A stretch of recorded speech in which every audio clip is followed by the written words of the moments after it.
lo kan stay di sini, habis itu sempat udah mau kayak for good gitu balik Indonesia. Tapi Iya. akhirnya balik lagi ke sini.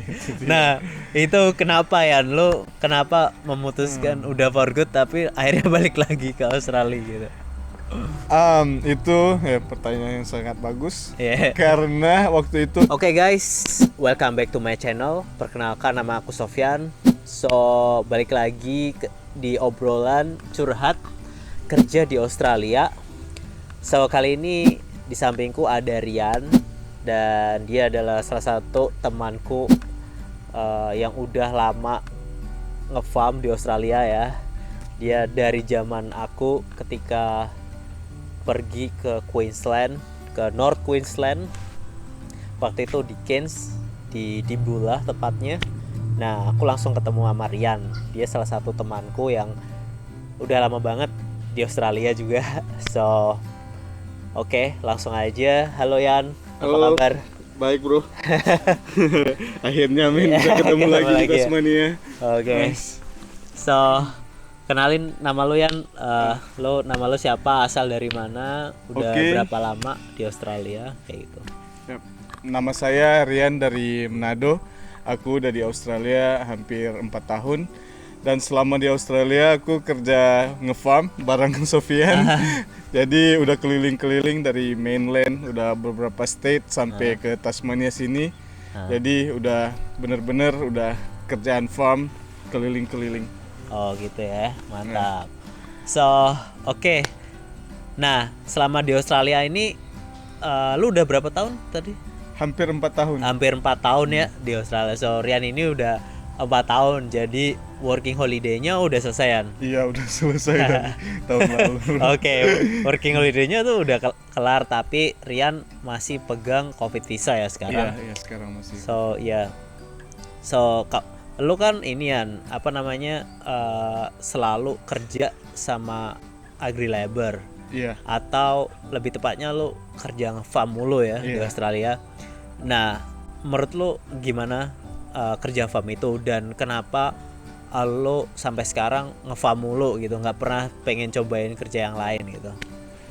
Oke, kerja nge-farm itu baik banget, oke banget, karena lu bisa nge-save banyak, lu nggak keluar kemana-mana, paling lu cuma tinggal di nge-farm doang, sama bareng temen-temen di sekitar circle lu aja, cuma jarang-jarang ke kota. Jadi bener-bener itu kerjaan yang baik di farm, dan lu bisa stay 3-6 bulan. Terus kalau misalnya dapat season yang bagus juga bisa setahun di sana tinggal.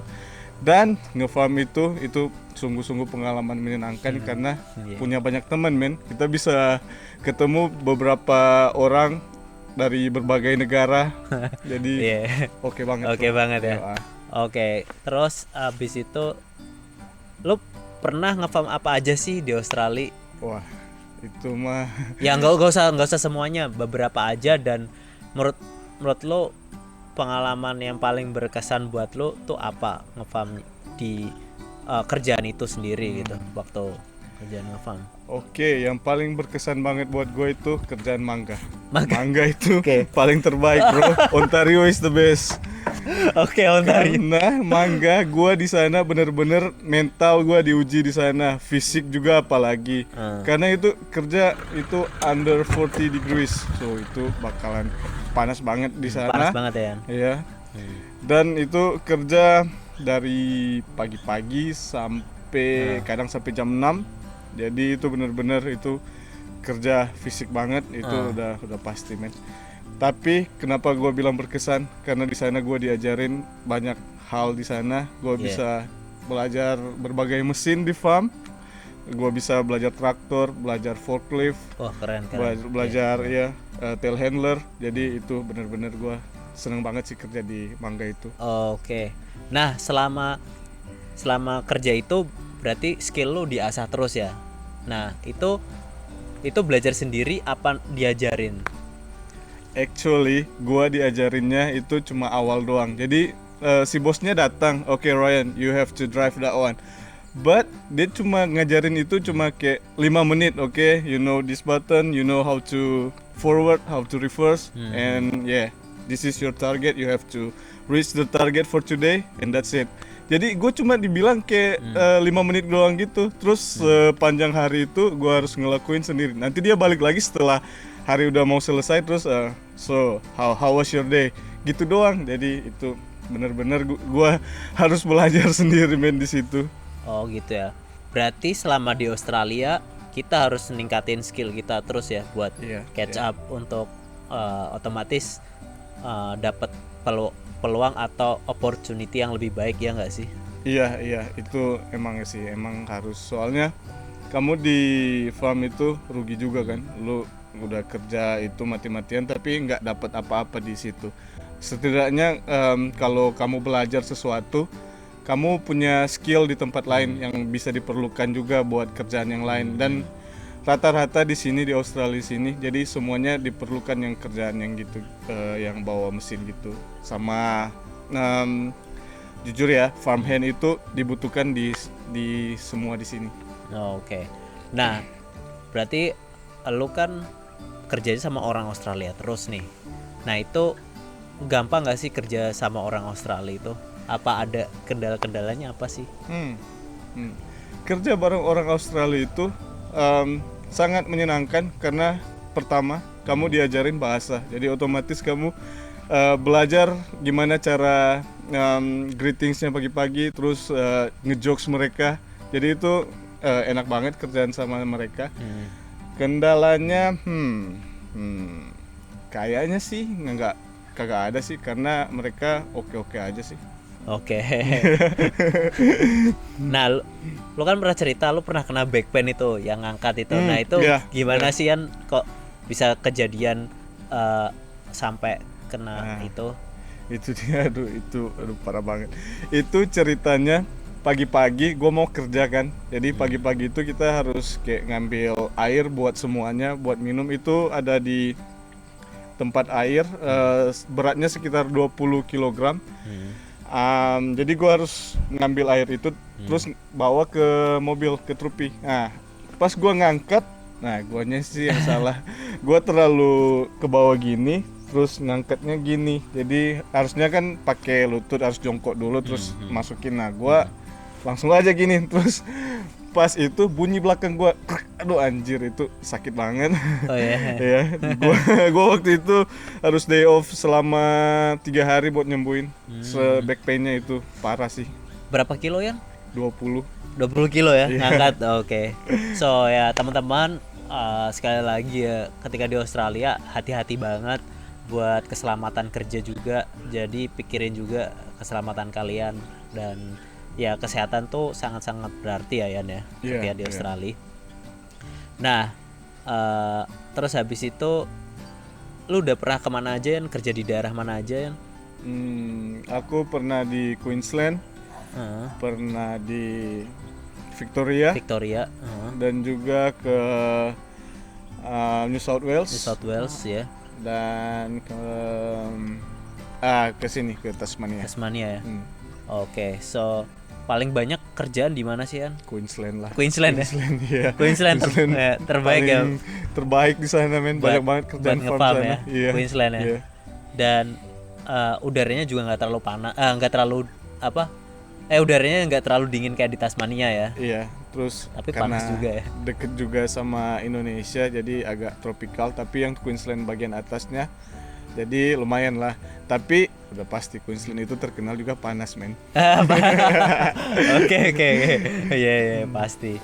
Mungkin orang banyak ngelihat Australia itu wah duitnya banyak, ini itu segala sesuatunya mewah, tapi ternyata di situ banyak kesedihan-kesedihannya juga ya. Maksudnya ternyata nyampe Australia nganggur kayak gitu-gitu. Nah, lo pernah, kira-kira cerita kesedihan lo apa sih Yan pas nganggur itu lo bisa, atau lo pas dapat scam kayak gitu-gitu, bisa sedikit di sharing nggak sama teman-teman gitu? Oke. Pengalaman pertama gue itu parah banget. Gue pertama kali nyampe di Australia, gue nganggur 3 hari, dan pas itu di Cairns, jadi nggak ada apa-apa. Terus gue nyari-nyari kan, oke, siapa aja yang bisa kasih gue kerjaan. Nah, Gua ngechat waktu itu orang-orang Indo. Nah, dapatnya di Dimbula kerja ngefarm. Tapi kerjaan itu hanya 3 hari doang. Aduh, itu gua sedih banget. Nah, gua harus mikir lagi kan setelah 3 hari itu dia. Gue cari lagi, ngechat lagi, dan akhirnya gue dapat kerjaan waktu itu di Bowen, Queensland. Nah, sedangkan posisi gue di Dimbula kan. Nah, itu perjalanan jauh ya? Jauh banget, men. Berapa perjalanan? 8 jam gue harus naik bus Greyhound waktu itu. Gue ke sana terus nyampe di Bowen. Dan kerjaannya itu kerjaan yang menurut gue tidak begitu baik karena itu piece rate dan itu benar-benar memerlukan tenaga. Jadi kalau lu cepet lu dapat banyak.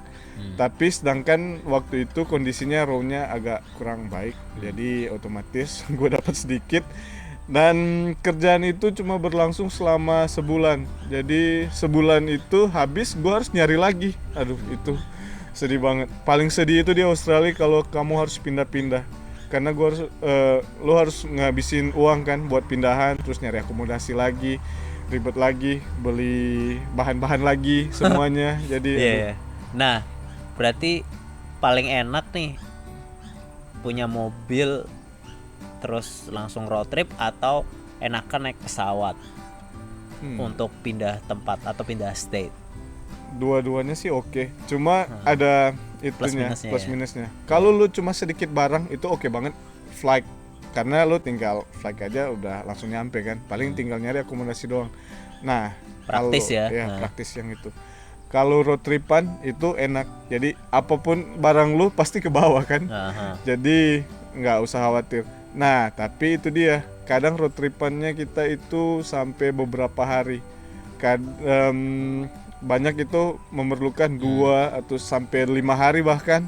Jadi buat road tripan cuma sampai di tempat kerja itu, jadi butuh waktu lama. Terus ya harus nginap di perjalanan. Itu dia.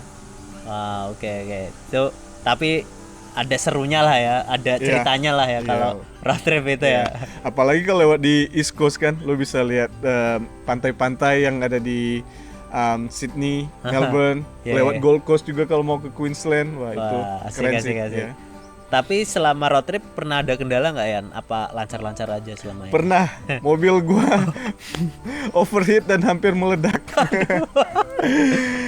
Tapi rusak juga sih. Waktu itu gua perjalanan itu dari Cairns dan tujuan gua mau ke waktu itu di Launceston di Tasmania. Jadi ada kerjaan di situ, itu kerjaan cherry. Tapi gua di perjalanan itu baru seperempat perjalanan.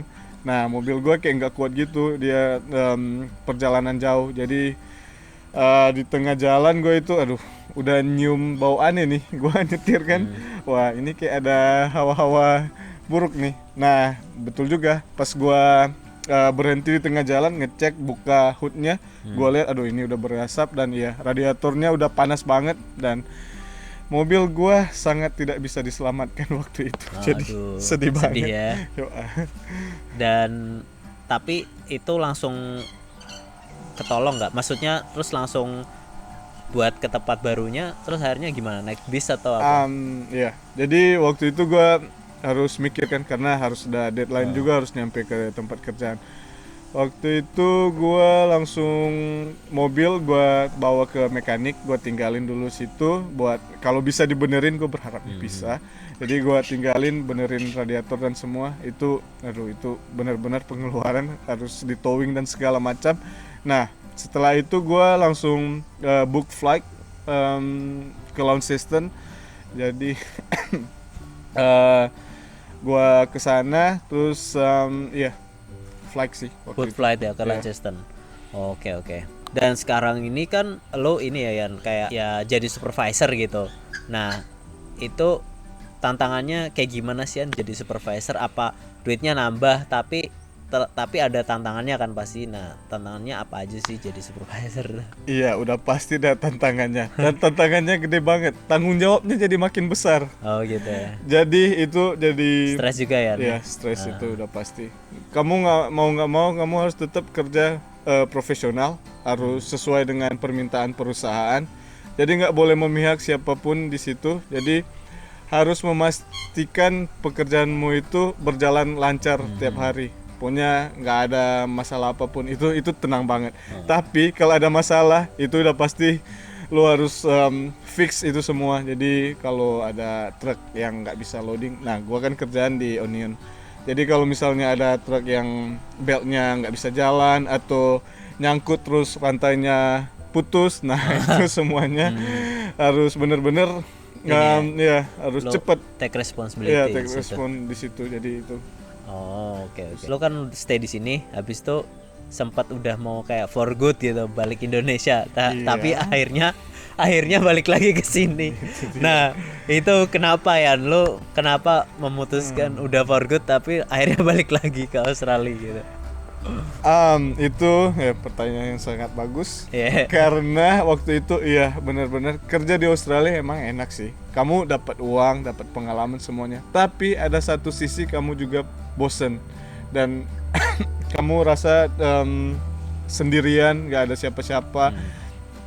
Pengen banget ketemu sama keluarga yang di Indo. Jadi itu dia. Nah waktu itu kan gua mau balik aja ke Indo, terus mungkin di sana lebih bagus, tapi ternyata tidak sesuai dugaan gua. Jadi di sana itu kamu harus masih berjuang sendiri dan masih teringat dengan kerjaan yang di Australia ini dia. Jadi aku mikirnya aduh, kalau di Australia gua bisa dapat uang lagi dan gua bisa saving buat masa depan. Jadi waktu itu ya masa depan di sini paling penting. Jadi waktu itu masih ada kesempatan, visa gua masih tinggal sebulan. Jadi gua manfaatin sebaik-baiknya. Waktu itu gua dengar ada kabar border mau buka kan tanggal 15 Desember. Gua langsung cepet-cepet lihat book flight yang mana nih yang paling deket. Jadi oke lah, gua harus pokoknya gimana pun caranya gua harus balik ke Australia biar gua bisa kerja lagi dan gua bisa bantu-bantu keluarga juga yang di rumah. Jadi buat kehidupan ke depan. Jadi ya gua mutusin gua balik ke Australia lagi. Wah, mantap. Begini nih. Berarti nah pas lu kayak stres-stresnya nih kan kayak di Australia lu pengen balik banget gitu, kayak pasti lu rasanya berat kan. Nah itu gimana cara ngatasinnya kayak biar lu bertahan di Australia gitu? Kalau itu ya paling utama sih teman paling dekat. Jadi mainlah bareng teman-teman, jalan-jalan, liburan kemana. Nah, itu paling penting di sini karena itu ngehilangin bosan biar belum bisa balik lagi ke bener Indo. bener banget. Oke teman-teman, segitu dulu ngobrol-ngobrolnya bareng Rian. So kayak gitu ya pengalamannya Rian di Australia, salah satu pengalamannya yang berharga banget buat dia, yang banyak ceritanya, kenangannya. So buat teman-teman kalau ada pertanyaan langsung aja tanya di kolom komentar ya, tanya-tanya. Dan jangan lupa subscribe karena masih akan ada video-video menarik lainnya. So see you next time. See ya. Cheers.